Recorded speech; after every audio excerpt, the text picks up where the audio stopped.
Okey, seterusnya kita akan tengok iktibar daripada peristiwa Hajjatul Wada.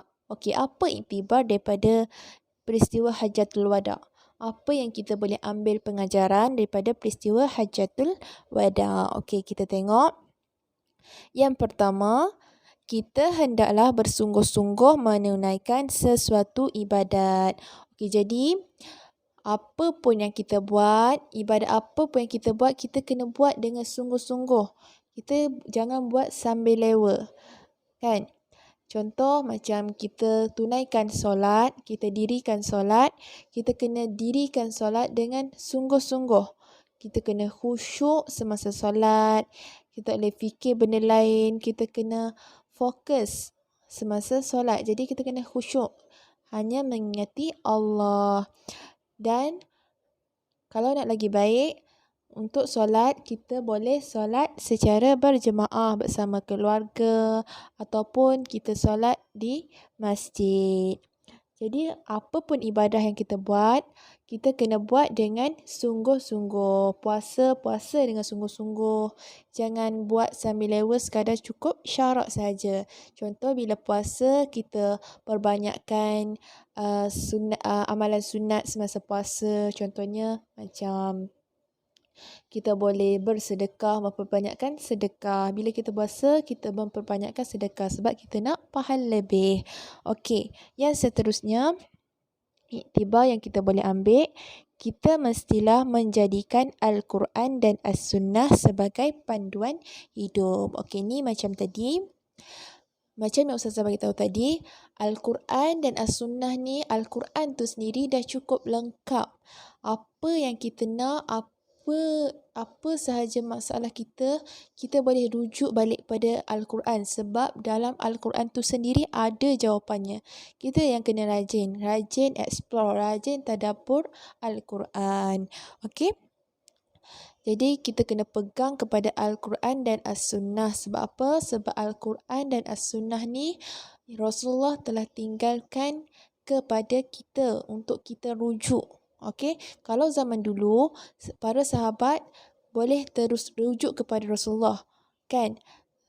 Bila ada masalah, para sahabat terus rujuk kepada Rasulullah sebab Rasulullah dekat dengan mereka. Tapi kita pada zaman sekarang, Rasulullah pun telah wafat.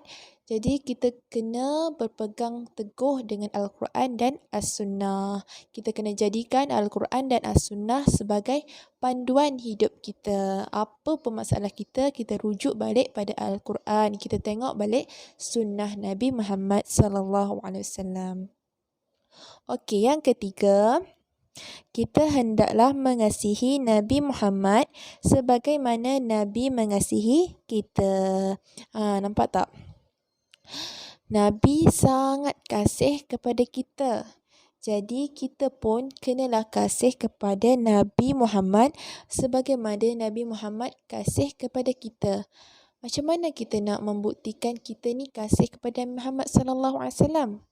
Okey, nanti kita akan bincang. Kita akan bincang balik sama-sama. Okey, dan yang terakhir, iktibar ataupun pengajaran yang kita boleh ambil daripada peristiwa Hajjatul Wada' ni ialah umat Islam mesti hidup bersatu padu. Okey, jadi kita sebagai orang Islam, kita mesti hidup bersatu padu. Sebab kalau kita sendiri pun berpecah belah, macam mana kita nak